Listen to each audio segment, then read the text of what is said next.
Hello, hello, hello. How are you guys doing this evening? It is 1:36 a.m. on this beautiful Indianapolis evening. 61 degrees outside. My car temperature gauge says, and starting to feel like fall. Definitely when I walked out of the house, I was like, ooh, it's a little chillier than usual outside. I just woke up like probably 20 minutes ago. I've been sleeping all day today, you guys. I have not felt good today. I woke up like earlier in the day and I was like just like pain was like radiating in my leg. And so I got up and I was like trying to move around and I was like, I'm in so much pain. And I really wanted to like make all these videos today, and I had all of these things I wanted to get done, and I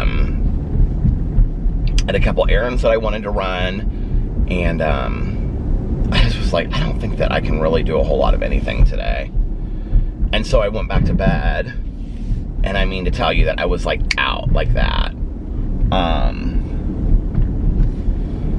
So I fell asleep for like a couple more hours, and I woke up and I was like, the dogs were being so sweet today, and I was like, you've literally wasted this whole day. But I was like in so much pain, I couldn't even like really do anything. I just felt like, it felt horrible.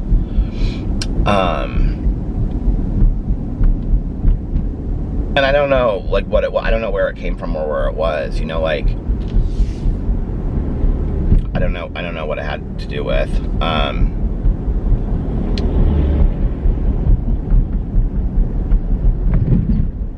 I sat a lot yesterday, like in chairs. I sat a lot in chairs, so it could have something to do with that. You know, being in my car throughout the day, and then being at Alex's brother's house and stuff like that. But I don't know, like, I feel like, you know, on a typical day at home, like, I'll get up, you know, like, I'll walk around, I'll move around, then I sit down for a little bit longer, you know, like, a little bit longer. Then I'll sit down, you know, and I'll be, like, at the computer working on some stuff, and then I'll get up, and I'll take the dogs out, and then I'll film a video and sit down, and then I'll get up. So it's not like I'm sitting down for, like, long periods of time, you know what I mean? Like, even if I am kind of working at the computer, like I get up and I walk around and I sit down again, you know what I mean? And then and I don't like walk around for long periods of time either. And we were like at the park, and I was like at the end, you know, taking the pictures and stuff. Although it was like so much fun, I was like kind of leaning on people at the end. Like it was hard for me to kind of stand. There was like really nothing for me to hold on to at the end. So anyway, I don't know, like maybe that's what it was. You know, I think also that I haven't really done anything to like fix this problem, and it's been weeks now. So it was the 17th that I got the MRI. So it's been almost a month since I got the MRI taken.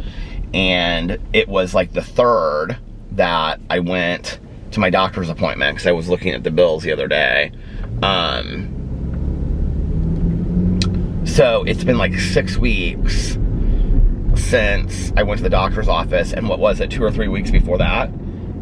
So it's been like 8 or 9 weeks that I've been dealing with this since it started, you know, and like nothing, I haven't done anything about this, you know. So, you know, 2 months I've been dealing with this. That's not true. I haven't done anything. I mean, I've gone to the doctor, I got the MRI, I got the blood work done, I got these appointments set up, but I mean, like, I haven't done anything to like alleviate it, you know, and start making it better. There was this house up here, so this is like, I typically vlog going this way, but this is kind of like the circle that I take. And I was driving up here today because I was listening to this Chris Watts book for The Perfect Husband, or The Perfect Father, for the book club. I always keep on thinking it's called The Perfect Husband, but it's called The Perfect Father. Anyway, I was driving around listening to it today because Alex had to go over to his friend's house to help her, like, work on this project. And so, like, then he was coming home and we were going to eat and watch RuPaul's Drag Race. And so I was like, okay, until he comes home, I'm going to drive around and listen to this book for a little bit. Maybe I'll feel a little bit better. Like, I'm so into this book. This book is... It's hard to listen to because I don't know anything about this case, you guys. Like, nothing. Like, so I'm, like, just hearing it for the first time. It is so hard to listen to. But just, like, absolutely at the same time intriguing. But anyway, I was like, I'll talk about that in just a second. I was driving up here, and it's this house right here. And this house is, like, well, I don't want to show the address and stuff, but it's, like, it's kind of in the woods. But I can show you the driveway. So the driveway is, like, do you see the driveway right there? It's, like, this gravel driveway. There were, like, 3 or 4 deer. I mean, like, this is, like, a major road that I'm on right now. Okay, like, this is not, like, this little side road.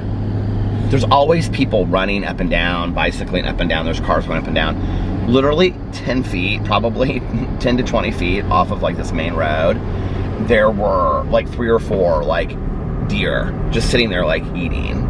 I don't know what they were eating, but they were, like, in that driveway, but they were, like, eating something. And standing there. I couldn't believe it. I was like, oh my God, they're, like, right there. I think deer are such beautiful spiritual animals. So yeah, anyway, I just, like, and then I got really frustrated because I was like, this is, like, the 3rd day in a row that I haven't made any videos and I haven't filmed anything, and I really wanted to get all this stuff done. So I sat down, and when I finally did get up, and I mean, this was late in the afternoon, you guys. This was like 4:30 or 5, like, when I finally, like, started, like, pulling it together. And I was like, and that's how much pain I was in. I was like, okay, Peter, you've got to, like, pull it together. So,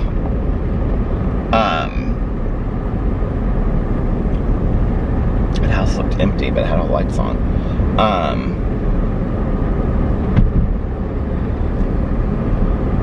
I don't know why, like, this Chris Watts book has me completely freaked. But like I said, we'll talk about that in a second. So, I think it has me freaked because it's like, it could be anybody that I was telling Alex the story tonight because he didn't know anything about this case at all either. I'm kind of surprised I didn't.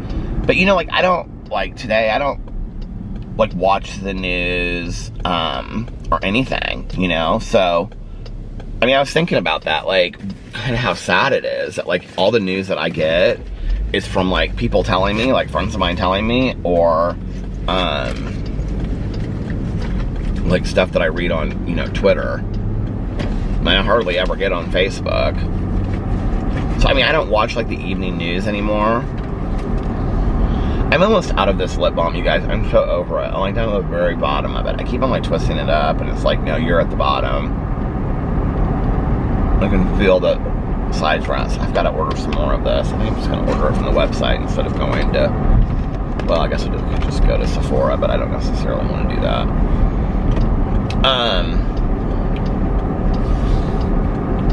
Sephora's, like, inside the mall, and then I have to walk through, like, Saks to get through. I don't have to, but it's the easiest way to, like, get to Sephora. And then, like, I always, like, I always feel like I look, do you guys ever, like, think about this? Like, this is so stupid, but, like, I always have, like, on just, like, you know, t-shirt and sweatshorts, and I'm like, I don't really want to go through Saks looking like, and then that's always the day that I run into somebody, you know, that I know, and they're like, they do one of these, they're like, hi, how are you?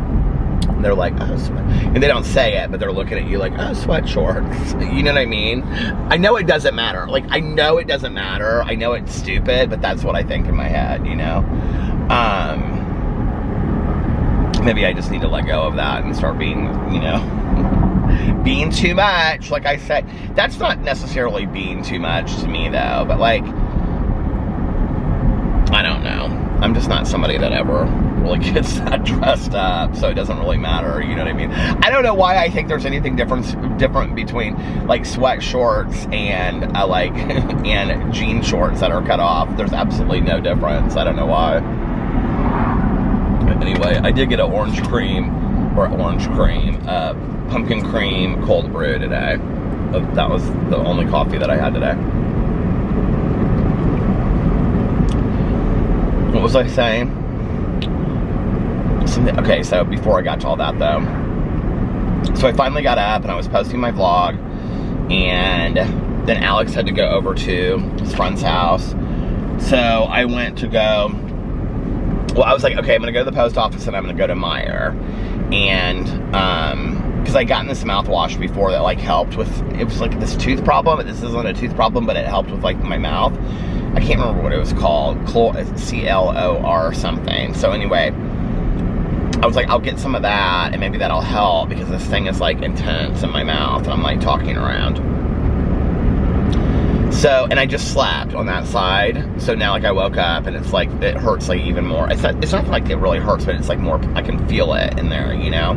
So I think I was like bit between my two teeth, like, I don't know. This is so silly. But anyway, so I left and I was like listening to this audiobook, and I just literally could not stop, you guys. Like, I could not stop listening to this audiobook. And I went to the post office, and the post office was completely closed. And it said, I was just trying to get inside to go to my post office box, you know, and there was a sign that said, like, all systems down. And I'm like, what does that mean? Like, all systems down? Like, this was so, it's never, ever, since I've had a P.O. box there, which would be a couple years, they've never had the doors locked that you can't get into the lobby. Ever. Ever, ever, ever. I was like, this is so bizarre. I mean, they're open 24 hours, you know, to get inside. So I was just kind of sitting there, and then somebody else pulled up, and I told her, I was like, you can't get inside. And then all these people were coming up, and I was like, I'm not going to sit here and tell everybody. She was real nice. She was like, oh, that's so weird. I was like, yeah, isn't it? I'm always just talking to the most random people. But anyway,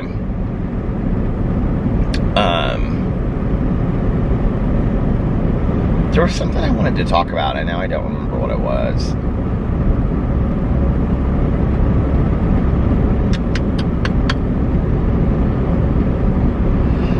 But last night or today or something, I can't remember what it was. It doesn't matter.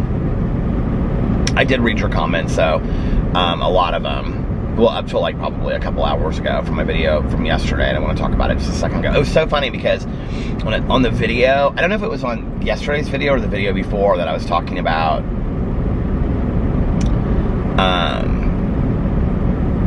like stories that I've never told before on this channel. I think that's what I called it, stories I've never told before. There were like 2 or 3 comments that people were like, what's the babysitter kid being kidnapped story? Like, I've never heard that one. I'd like to, or what's that? I want to know about that. I've told that story on here before. Like, and it was so funny when I read the comment, I was like, what are they talking about? Babysitter kidnapping story. I was like, I read the comment, and I was like, what are they talking about? Like, I have no idea what they're talking about. I was never kidnapped by a babysitter. I was like, that what? What did I say in my video? Because I talk for like an hour and a half, you guys. You know, I don't remember stuff. And I was like, what are they talking about? And then it totally just came to me. I was like walking around, doing something in the house the day that or yesterday. And I was like, oh my God, I totally know what they mean now what I was talking about. I know what I was talking about. When I mentioned it in the video, but I have talked about it before. I can talk about it again. It's about my babysitter that was, she and her friend that were, I mean, her being my babysitter is kind of just a side thought. Like, she happened to be my babysitter. But her parents were really good family friends of like my aunt and uncles, my mom and dad's, and things like that. And she and her friend, well, it would have been when my parents were still together, because my dad was at the party. There was like some holiday party afterward, like after this incident happened. And he had kind of like in his head like solved the case. That's usually how I always tell the story, because I tell it by like talking about when my dad was growing up. So my grandfather was a homicide detective. This is how I always get into this story, typically, I think. My grandfather was a homicide detective in Fort Wayne, Indiana. He solved like the first like serious like murder case in Fort Wayne, in Allen County, Indiana, in Fort Wayne, Indiana, where this woman had killed her husband, I think, or vice versa. Or his husband killed his wife, I can't remember. There's actually a picture of my grandfather on the cover of True Detective or True Crime magazine, and he's like pulling this, I think it's his husband that killed his wife. He's actually like pulling this arm out of the river. So anyway, is what my aunt told me. I don't know if that's, I've never seen this magazine, but supposedly, or maybe she sent me a picture of it. I don't think so though. But anyway, so my dad, when he was like in junior high and high school, like junior high, I think, maybe high school, he and my grandfather would watch Perry Mason together, with Raymond Burr, who was also in the movie Rear Window. And it's about this detective, Perry Mason. And like every episode was like, you know, a case. And then by the end, like, I think they just redid the show, didn't they? On like HBO or something. I was thinking about watching it. But like at the end of like they'd always figure it out. And like my dad would say that like within the first 10 minutes of the case, my grandfather would have it figured out. Like he knew who did it. It was kind of like Murder, She Wrote. Oh, I love that show back in the day. I might start watching that show. That's a show I might actually start watching again. Because my mom and I watched that off and on when I was growing up, but I never watched it like straight through. I might watch that. I love that show. That's such a homey show.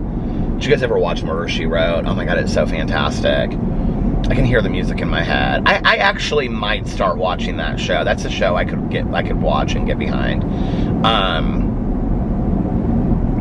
So anyway, so that's kind of like the lead into this story that I always tell. But so my babysitter, I would have had to have been like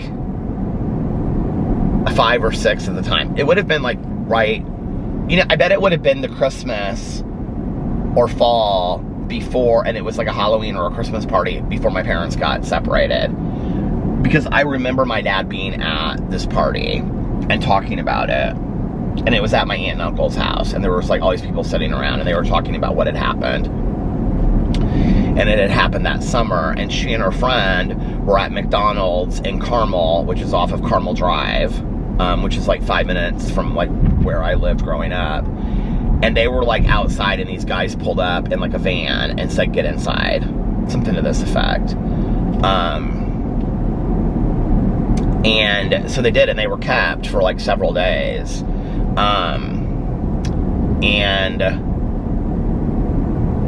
my dad like he figured out something to do with the case, because like the way that my dad would drive to work every day to go to the hospital that he was at the time, like he would pass over these, so the girls were kept for a ransom, and then there was a ransom that was like put together for them, and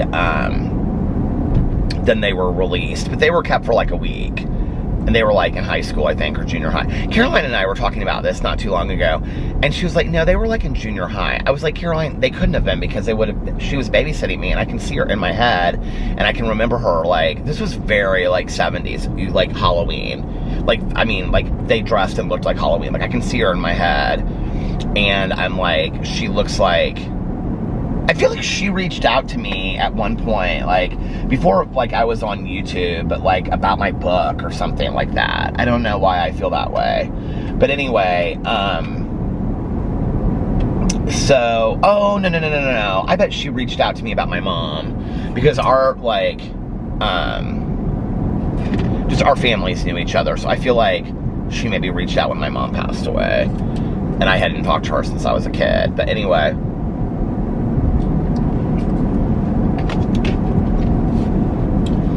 something about like when they interviewed them after they were picked up, they kept on talking about this noise that they would hear where they were kept. They were kept in like some warehouse. They were like, you know, blindfolded the whole time and whatever. They weren't hurt or anything.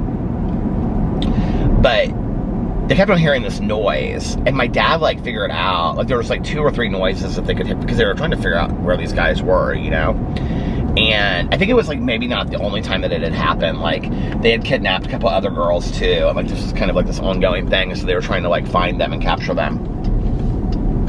And there were these sounds that they heard, and one was like a grain elevator or something like that, and the other one was like this overpass. And so my dad like could like figure out, like he was like where he was going to work, he would like think about it in his head, and he was like, he put these sounds together, and one day like he like figured out exactly like where it was that they were kept and stuff. But anyway, that's the story of what happened.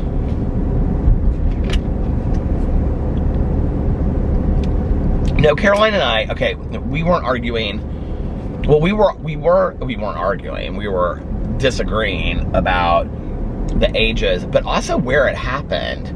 Because I said McDonald's, and I'm almost positive it was McDonald's. And she told me, oh God, where did she tell me that it happened? She was like, it wasn't McDonald's. And I was like, yes, it was. And she was like, no, it wasn't. And where she said was so random. It was so completely different than what I had always thought it was. That then I was like, well, maybe it was that. Like, and I didn't know, you know? So that was that. The other thing I wanted to say was the encouragement that I received from people about the weight loss, you guys, was unbelievable. Absolutely unbelievable. And there were a couple people. So I want to go through. I need to go through and do this. I was going to do this today, and then I got in the car and started listening to this audiobook, because I had read the comments like while I was like, you know, earlier today, and then like later I wanted to like sit down and do this, and I didn't do it. But I want to screenshot some of the comments so that like when I'm like doing this, that like I can go back and read it, because they were so encouraging. I mean, there were a few of you out there that said that you had lost like 200 plus pounds, 100 plus pounds.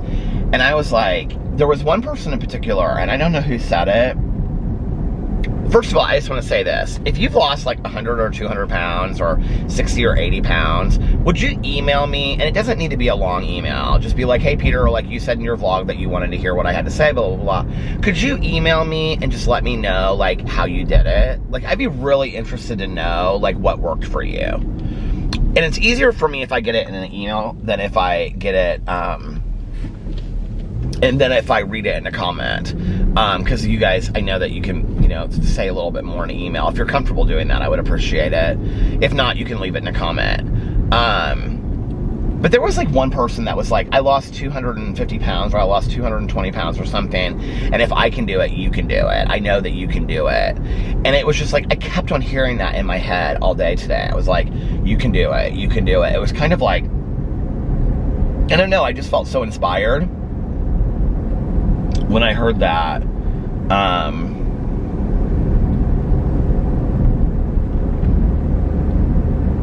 It just really meant a lot, because I have to tell you that it was the opposite of what I thought I would receive on that video. I really thought that I would get a lot of criticism. You guys, and what's interesting to me is that, like, let's just be for real, it's not the first time that I've like broken down and cried about my weight on this channel. It just isn't. Like, I've done that a lot on this channel, you know? Which, if I've done it a lot on this channel and a lot of new people are commenting on it, that's what that means, is that this has been going on for a while. This journey of not losing weight has been going on for quite some time.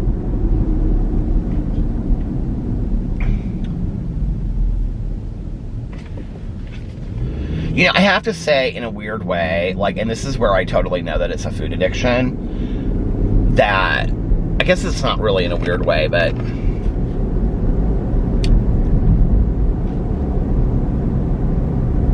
like, I can remember before, like, I got sober and went into treatment, right? I can remember saying to myself, I mean, I can't tell you guys how many times I told myself I'm gonna quit drinking, and, you know, I'm gonna quit smoking cigarettes. Like, that was another good one, you know, and all this kind of stuff. And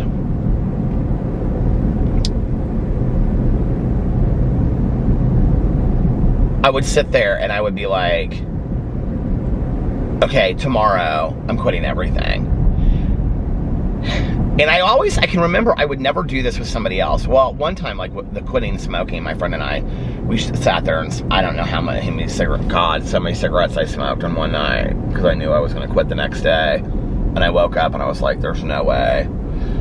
And this was like before I got sober, but you know, I can remember like saying I'm gonna quit drinking tomorrow. Like it would always follow something like bad that had happened, if that makes sense. I'm sure if you're an alcoholic or an addict out there, and even if you're not sober, you'll totally relate to what I'm saying. Like let's say something happens, like you know, I mean, like even for me, it's like you think like, oh, you know, like wrecking your car, getting arrested, or having everybody in the world mad at you, you know, because of something foolish that you did or hurtful that you did, saying something hurtful when drinking, you know, everybody, you would think like that stuff would get you to, you know, not drink anymore. But no, that's not the case, right? Like, love doesn't do it, and that doesn't do it. Sometimes it does for people, you know, but like for me, it didn't.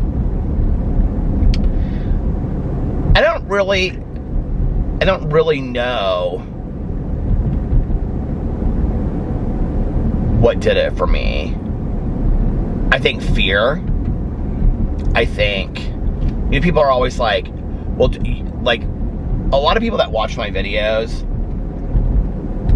they just hear me like talk about my recovery like once or twice. They'll say, oh, well, you hit your bottom. And I'm like, no, my bottom was death. I know that. I never hit my bottom. I believe that I could go back out there and start using again and I could die from this disease. So my bottom is still out there. But I do know what people mean by that. But I also think that, like, I was facing homelessness. My dad was done. I had no idea how to take care of myself. That fear was inside of me. And I think that fear needed to be inside of me, number one. And number two, I needed to know that my family was done. Like, they were done. I mean, absolutely done. Like, it's been 25 and a half years. And if tomorrow that I picked up, I'm telling you, like, literally everybody that I've had supporting me and being so caring and kind to me for 25 and a half years would be gone tomorrow. Like, they would be gone. They would say, you know, and my dad would look at me and he'd say, I paid for treatment, and I told you it was the last treatment I was going to ever pay for, so I'm done. Like, 25 and a half years later, there would be no discussion about it. I think my friends in recovery would be like, if you need help, let me know. You know, I'll take you to a meeting, but no, I can't be around it. It would destroy my friendship with Tanya. Alex would be gone, because Alex has no idea the capability of who I am when I'm drinking and using drugs. You know, where were we at? Oh, this was last night at Carlos's house, because we were playing Uno, and these two brothers that came over, and I've known them for a while, you know, or this brother and his friend, these two brothers that moved over, but they look so similar. I don't know the difference between them, but anyway, because they look like, they're like 4 years apart, but they look like twins. But now I know their names, but like I never know which one is which. But anyway, it was just one of the brothers and his friend. And they have, like, literally, you guys, they have the same haircut. They dress the same way and everything. And I'm always like, it's like the one that has a wife, because one of them like has a wife and the other one is single. But I never know which one has the wife if they just come without her. Like, that's like, then I never know the difference between, I mean, they literally look like identical twins. It is, and everybody refers to them as the brothers. So like, I'm like, oh, who else is coming over? Oh, the brothers are coming over. So anyway, but I was talking to this one last night, whose name I will not say, obviously, because it's, you know, trying to keep people anonymous. But he was like, asking me if I wanted, like, they were drinking the Trulies, this case that I had taken over that Alex had, and he was like, he was in the kitchen, he was like, Peter, do you want one? I was like, no. I was like, I don't drink. And he came back over, he was like, you don't drink? And I was like, no. He goes, I don't think I ever knew that. And I was like, I haven't had a drink in 25 and a half years. And so he was like asking me, you know, like, questions about it. He was like, why don't you drink? And I was like, because I'm a complete mess when I drink. And I said, you know, I told him, I mean, like, in 30 seconds I said, because, like, you know, I drank, I used drugs, I dealt drugs, not very well, and I just was a mess. I was a complete mess, you know? And he kind of looked at me and goes, really? And Fufu was sitting there and he was like, Fufu goes, and Fufu and I have talked a lot about my drinking before and stuff, and he was like, Peter, how much did you drink a day? And I was like, I drank about 1.5 fifths of Jack Daniels a day, you know, a couple 40s, and okay, it stopped. But anyway, Fufu had asked me, he was like, how much did you drink in a day? And, you know, it kind of just like rolls off my tongue at this point. And I said, because I mean, I've been saying it for so long, you know? And I was like, well, you know, I used to drink like 1.5 fifths of Jack Daniels a day and a couple, you know, 3 to 4 40s or whatever. And he looked at me and he goes, 1.5 fifths of Jack Daniels a day. And I was like, yeah, I go, but hold on a second, that's just getting started, you know? And he just looked at me like I was crazy, you know? And, like, that doesn't sound like a lot to me today. Like, even, like, right now, like, seeing, like, in my mind's eye, like, 1.5 fifths of Jack Daniels a day. I mean, I drank, you guys. Like, I drank. Like, that doesn't even look like that much to me. You know, I mean, I have friends of mine that drank gallons before they got sober. So I said, you know, I drank 1.5 fifths of Jack Daniels a day. I have the whole table looking at me when I'm saying this, you know. I drank 1.5 fifths of Jack Daniels a day, you know, 3 to 4 40s in the morning. Because I would always, like, go to the liquor store the night before. And if I didn't drink them before the next day, I would, like, go to the liquor store that morning. And I would get, like, 40s. You love to drink Colt 45. Or Old English were like my two favorite. I loved malt liquor. I don't know why, I just did. It tasted like better beer to me, is how I would explain it. Not butter beer, but better, like a stronger beer, like, you know, I don't know, like a muskier beer or something to me, but it would get me more, you know, screwed up. That's one of the things I liked about it. It was cheap and it would get you screwed up, and they had it at the gas station. And then, you know, I would drink beer throughout the day too. And if I went out, you know, I would drink whatever anybody had. And I said, you know, and then I ate pills throughout the day. I ate a lot of Vicodin. And I said, you know, and then I smoked weed. I mean, like, constantly. Like, I smoked all the time. And then, like, the last 2 years, I snorted a lot of cocaine, and I was smoking crack cocaine. And they all just kind of looked at me. And, like, in that moment, it was the weirdest thing. I mean, Alex's family drinks. Alex drinks, you know? But, like, that's not their real. Like, that's not their reality, you know? Like, and in that moment, like, I was like, God, that's a lot, you know? Like, I didn't really realize, like, how much I was doing in my body. Like, I had this, like, this moment of clarity at like 25 and a half years sober, you know? I mean, I'm almost 26 years sober. We don't borrow time in the program.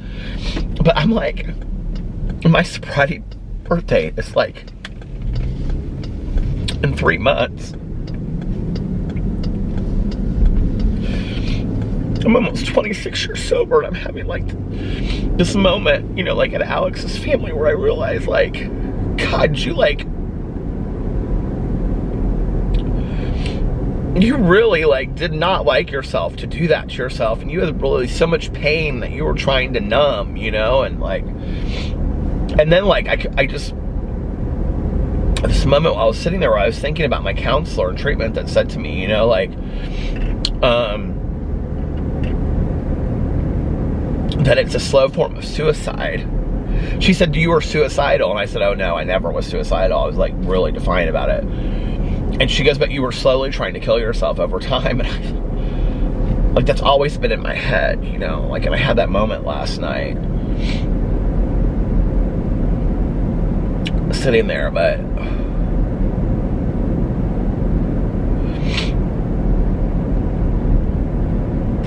it was so weird sitting there, you know? And I was thinking to myself, like, I don't know how to explain it to somebody that hasn't been there. I'm sitting there and I'm playing Uno, and I'm 48 years old, and I have a husband, and I have a family that I'm part of. And I'm seeing that in my head. Like, I can say it out of my mouth, and I can tell that story to people, right? Like, I can say it, and they're just words on a paper, and they're just like a story that I tell and a picture that I draw. But like, to me, that's my reality. I can see that. I can see it in my head. Like, as I'm telling you guys right now, I can see in my head, like, getting ready throughout the day, and like, I can see myself going to the store and getting a 40.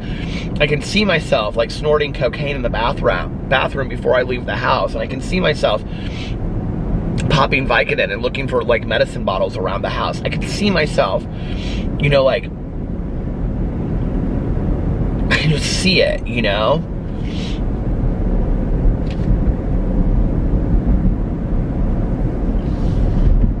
So it's not just like a story to me, it's like my life. And like, it's so scary to me that like I even made it out of that, you know? Like, I don't know why, I don't know why, like, I should never have made it out of that. And like, I think to myself, like, somebody I think said this in the comment section, it's like, you've been through so many tough things, I know you can make it through this, like my weight loss stuff, right? And this is kind of like where I started with all of this, talking about like somebody saying like, I mean, somebody lost 250 pounds, my God, you know, like 250 pounds, like, God, you should be on like a TV show, like, seriously, like, that's incredible. And all these people in the comment sections were talking about how much weight they lost collectively. If you go to that comment section, I mean, people have lost thousands of pounds in my comment section. It was unbelievable, and it was so inspiring, you know? And I sat there and I thought to myself, like, what happened to that person that like walked away from all of this, like, this life, you know, that like, I really like, I tried so many times. I really tried so many times to stop drinking and using on my own, and I couldn't. I just never could, you know? And I don't know, and I've done so much work with it on my with my sponsor, and I talked about it with my counselor a lot, and it's just like, there's a part where like, I think, until recently, because I think my weight has a lot to do with my back issues, a lot, you know, and I'm out of breath a lot, and I think that my weight has tons to do with that. It's like, you talk about that in a video though, and then like people make fun of it, because like, you know, I go to other like channels where people talk about their weight, and they talk about being out of breath, and people are like, oh my God, they're so fat, they're out of breath. And it's like, but it's true, you are. It's like, you go up a flight of stairs, and it's like, my God, it's like, you know, it's running the New York Marathon. And I think, and I see pictures of myself, and I'm like, my God, you're so large, you know, like, again, I know how to take a picture if I'm standing there, if I'm turned or whatever, like, so, like, when people are like, but you're really not that heavy, I'm like, but you're not really seeing what I look like. You really aren't. Like, you're seeing, like, a masked version of what I look like, because I know how to take a picture, you know, like, I know where to stand, I know where to hide, like, I mean, I'm not going to stand sideways so you can see the thick side version of me. I'm just not. You know, on my vlog and stuff, I just don't care. Like, I've kind of let go of all of that when I'm, like, in the kitchen moving around. I'm just like, it is what it is. Like, in here, I know you can see all this, you know. I've kind of let go of it on my vlog because I feel safe and comfortable over here. But it's still hard for me, you know. And so I think to myself, like, well, what's it going to take? Like,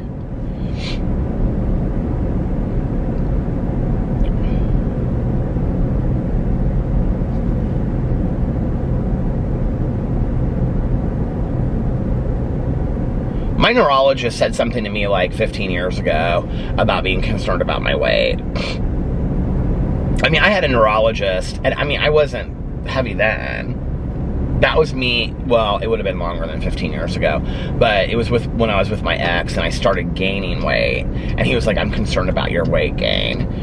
And, you know, and like, I've grossly gained weight since then. And I look at that and I think, okay, I don't know why I turned this turn signal on so early, but like, I had a doctor look at me and tell me he was concerned about my weight, and I did absolutely nothing about it, you know. And here we are so many, you know, years later, and I still haven't. But I don't necessarily want to have some kind of health scare before I do something about it. So then like, I'm like, okay, well then it's time to do something about it now, you know? Like, this is the time to do it. And then, like, the thing is that when I'm reading these comments and people are like, you can do this, I'm like, I know I can do this. Like, I literally know I can do it. I cannot explain to you for the life of me what happens with this idea of I'll do it tomorrow. Like, we got Thai food tonight. I got like pad Thai and I got fried rice, and Alex got like 2 things too, so I didn't feel too bad about it. Oh, I got spring rolls too. Well, I mean, I didn't eat the whole thing, obviously, who could, you know, but I was sitting while we watched RuPaul's Drag Race on the Las Vegas review thing.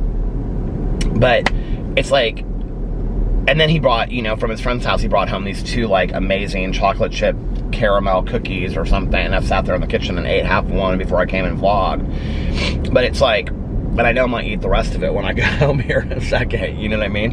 But I don't know what happens between, I'll do it like in my head, like today, thinking to myself, okay, I'm gonna do this tomorrow, I'm gonna be focused tomorrow.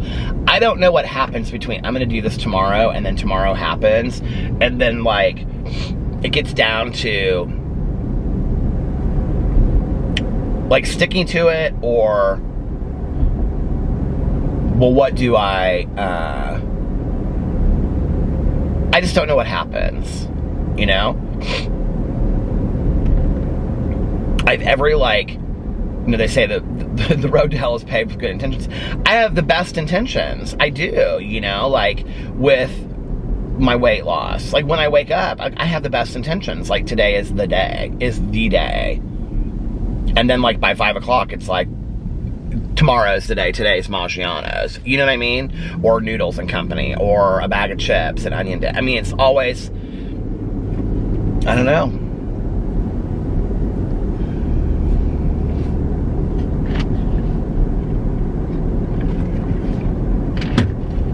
But what am I gonna do? Continue to talk about it until something horrible happens, you know, and like my health gets even worse than it already is, and I gain 30 more pounds. I mean, you guys, I'm closer to 300 than I am to 200.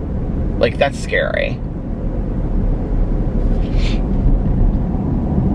mean, I can't even believe those words are coming out of my mouth. Like, I literally cannot even believe that. But I think that this is where the body dysmorphia comes into play, not just with how you look physically and see yourself, but how you think about yourself too. I think of myself still as that person that was like, this picture, as I was saying it, came into my head, that I have at home, this picture that my friend took of me, like, on my birthday. It was actually the day that I met my ex. And it was, so my friend was we went to see, I think it was Farm Aid or something like that, or I don't know, but anyway, he took this picture of me, and I'm like in these like Abercrombie jeans I used to wear back in the day, those boot cut jeans, and I have on this like vintage like baseball shirt that's like gray with blue seats. You know what I'm talking about, like the 3/4 length like baseball shirts. I love those. I used to wear them all the time. I think they're so cute. I bet in that picture I'm probably 155, 160. See, like, in my head, I still think, well, you can get back to that tomorrow. Like, that's easy peasy. You can lose that weight tomorrow. I don't really conceptualize the fact that that's like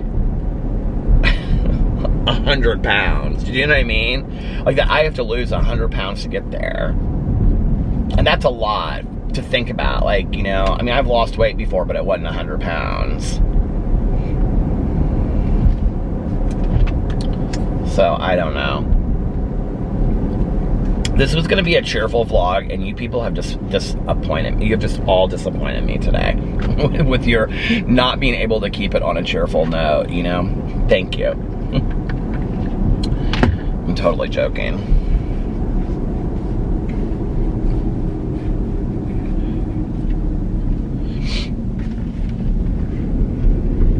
Oh, man. I don't know.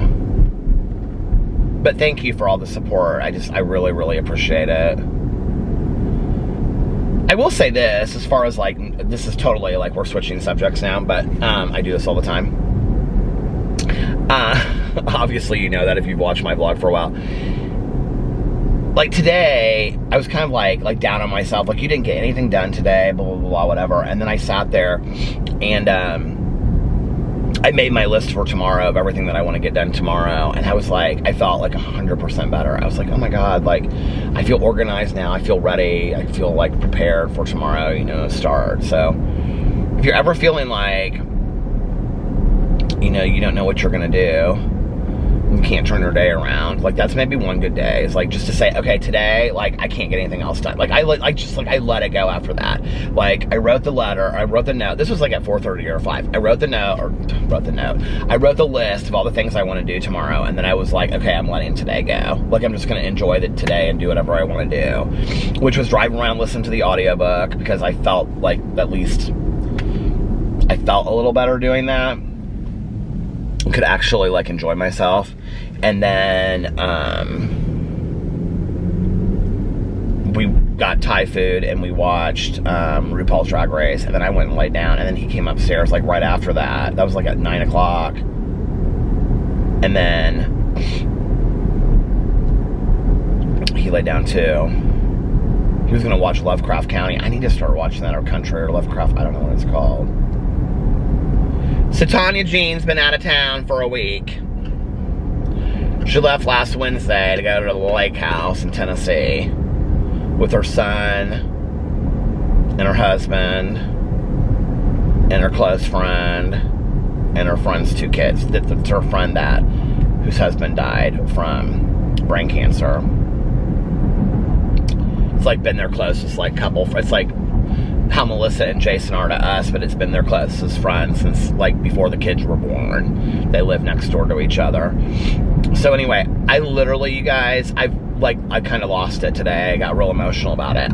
We won't talk about that right now, because I don't know why I'm so emotional. I don't know if it's like my back or just feeling like I haven't done anything in 3 days or whatever, but I have not talked to Tanya since last Wednesday. Like, she doesn't get hardly any reception in this, where she's at. And so, like, they go into town and, like, you know, go to the grocery or whatever. But, like, when she does, it's, like, usually when she calls and she hasn't. And so, I haven't talked to Tanya since last Wednesday, you guys. It's like, I texted her today. She didn't text back, so that she probably didn't get the text, because I texted her, like, when I got up. I was like, 6 days, no Tanya Jean. I was like, hope you're doing well and having fun. But, it's so weird. Like, Tanya and I talk every day, several times a day, and it's been 6 days. Even when I go on vacation, even when, you know, Alex and I go to, like, Mexico or out of the country, I talk to Tanya, you know? I talk to Tanya every day, you know? It's so weird. This is, like, the first time in a long time. But this place that they go to sometimes, she never gets reception there. So I knew before she was leaving that she wasn't going to get good reception. But she'll be back tomorrow. So I'm very excited. She gets back tomorrow. And so I'll be able to see my Tanya Jean Applestein, prettiest girl I've ever seen. All right, let's talk about this Chris Watts case real quick, okay? And I'll talk about it more later. This is one of the most disturbing true crime books I have ever read in my life, number 1, number 2, since we started the True Crime Book Club. I did not know much about this case. Well, I didn't know anything about this case. People would write on my, like, in my vlog section or comment section, and in, like, on the Facebook group and everywhere, tweet me, let's read about the Chris Watts case. Let's read about the Chris Watts case. And I was like, I didn't know who Chris Watts was. I didn't know this is what had happened, because I don't watch the news. So it's about this guy in Colorado, okay? Which is weird because it's close to where John Benet Ramsey was killed. So he killed, this happened like 2 or 3 years ago, you guys. It happened, I think, in 2018. Yeah, it happened in 2018 because she was due in 2019. He killed his pregnant wife, who was 15 weeks pregnant, okay? And his 2 little girls, who were like 3 and 6. 3 and 4 or 3, I think they were like 3 and 6 or 3 and 4. Adorable little girls, okay? Oh, wait. It's worse than that. He strangles his wife to death while she's looking at him, okay? Then puts her body in the truck. Then puts his little girls in the truck. And they're like, what's wrong with mommy? What's wrong with mommy? And he's like, she just doesn't feel well. And he's got like a garbage bag over her head and a garbage bag over her feet, okay? And they're in the back seat, and she's like laying down here. And they've got, it even freaks me out just to do that. And they've got their feet, like, sitting on top of their mom. Like, that's what it says in the book, right? And they're, like, crying, and they don't know what's going on, these two little girls. The whole story is so sad and so sick, and makes me just, like, just completely sad about the whole situation, the families and everything. But to imagine that two little girls have to go through this ever in their life, and that these are their last moments alive on this earth, is so tragic to me. And just, I haven't finished the book yet, so I don't know what's going on with this man, but I was talking to my good Judy Valerie, and she was like telling me all this kind of stuff. But anyway, there's always conspiracies about it. So then he takes her to this, like, oil rigging deal thing, right? Because he works for this, like, oil kind of thing, company. And he buries her in a shallow grave where she miscarries, dead, and then he just covers it up with dirt. It's...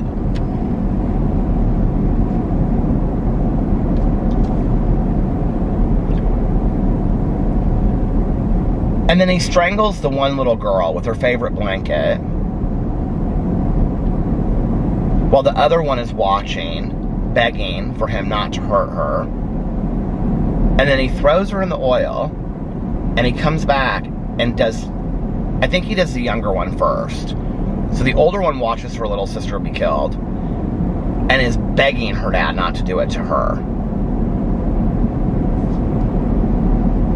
I'm like, all so that he can start his life over with this new woman who knew that he was married.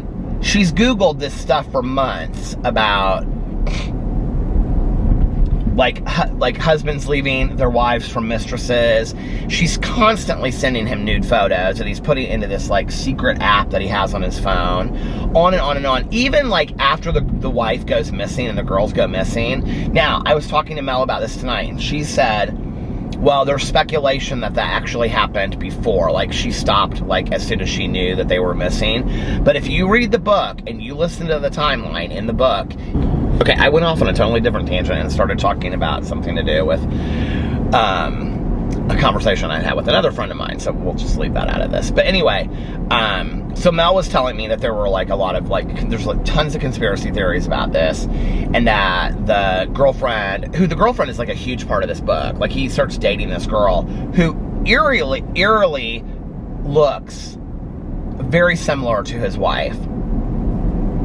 But, like, she knows the whole time that they're, like, dating, that he has his wife and two girls, and that, like, he says he's gonna leave her, right? Which, she freaks out when she sees the news shows when his wife is missing. She freaks out to find out that she's pregnant, 15 weeks, right? She's not freaked out that he has two little girls. That doesn't freak her out, that she's completely ruining this marriage, right? Or that both of them are. He's just as responsible as she is. But she's not concerned about that. She's concerned about the fact that his wife is 15 weeks pregnant. Like, that's the thing that does it for her, all right? Now, when you read... Now, Mel said that the pictures... There's a part in the book where, like, he's talking to the police, and then after the police leave, he, like, she puts these nude, like, she's sending him these nude pics constantly throughout the book, right? And he has a secret app that he keeps them in. In the book, if you're listening to the timeline, it says that, like, after she's gone missing, and he tells her something about them going missing, she gets off the phone and she Googles, because it tells you several times throughout the book, like, what she's Googling. She Googled this, she Googled that, she Googled this. That she Googled Shanann Watts, okay, that night. So she Googled Shanann Watts knowing something was going on with Shanann Watts, right? But then she continues to send nude pictures, knowing that the woman is missing and so are the kids. I'm like, what? Like, I don't know. I'm not blaming it on her. Obviously, you know, she didn't kill these girls and this woman, but, like, the whole thing is so sad, and so like in his head that he just wanted to start over. I'm like, and the thing is that Shanann says to him, like, several times, like several times, she's like, if you want to get divorced and you want to like get separated, like, let's just do that, or we can work on marriage counseling. Like, you know, like, I really believe, like, if he had looked at her and said, I think she would have been bitter, and I think she would have fought him for custody of the kids. Yes, I think it would have not been pretty, right?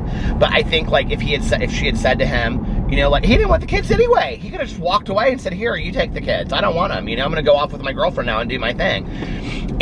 But like, I think she would have been like, okay, I'll move on. I mean, she was a really strong, independent woman. Like, the book paints her out to be bossy as hell and demanding, and like, it's really weird how the book paints her out to be. It paints her out to be a total, like, not a nice person towards her husband, which almost kind of is weird that it's like, it's just like, it's like the author kind of like justifies what he does to some degree. I don't know if other people read it that way, but like, they make Shanann, the author makes Shanann to be out like this really kind of like very demanding, like, honestly, this very bitchy wife. And I'm like, I don't know. It's like, I've never really read a true crime book like that where the victim is painted to be kind of such a negative person. Maybe that's really what she was like. I have no clue. You know, I didn't know her. But I do believe that the woman would have been, she would have handled divorce sadly, but as she would have handled it. And I think she would have gone on and, I almost said thrived, but she sells this stuff called Thrive that's like this multi-level marketing stuff in the book, and I didn't want to like make a bad pun, but anyway, I think she would have gone on and continued to do well, and I think she would have met somebody else. And you know, it's like, why would you, like, I don't understand, like, how sick are you that you're like, you kill your whole family because you want to have this girlfriend and start over with her? Because I don't even get it. And I think the thing that is so scary is, if you don't know anything about this case, seriously, you guys, Google Chris and Shanann Watts. It's Shanann. It looks like, I thought it was Shannon, but it's Shanann. Go check them out. Like, they're like a good-looking, normal, upper middle class family. Clean cut, nice looking. Like, never in a million years would you guess this would happen. Like, I just looked through all the pictures today. I was like, this is crazy. Like, I would never believe that this would happen.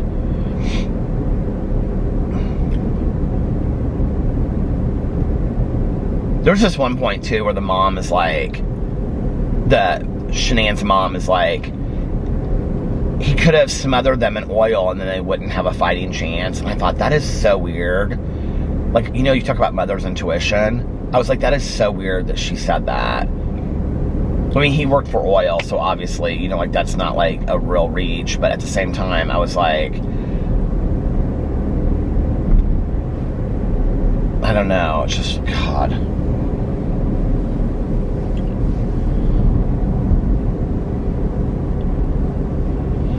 Oh, man.